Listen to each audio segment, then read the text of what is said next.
Authoritarian regimes across the world are increasingly using the internet and social networking tools to clamp down on dissent. This trend is what Ron Deibert of the Citizen Lab calls Repression 2.0.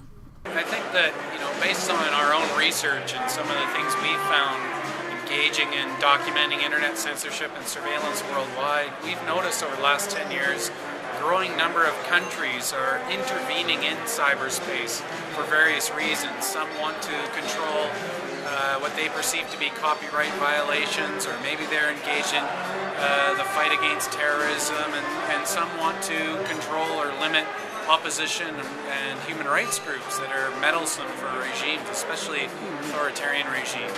Everything from content filtering to new data mining and fusion technologies. Some are even exploiting social networking platforms like Facebook-style sites and so on to either misinform people or to track them, something that we call Repression 2.0.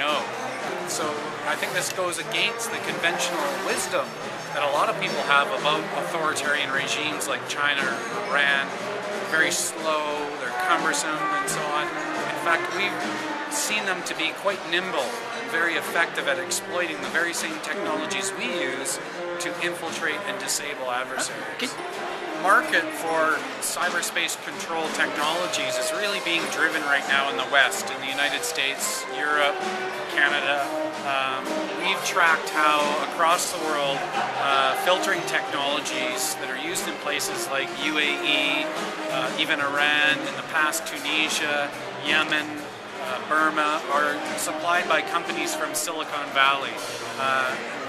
In a recent report, we were able to document a Canadian company, Netsweeper, providing content filtering services and products to UAE, Qatar, Bahrain.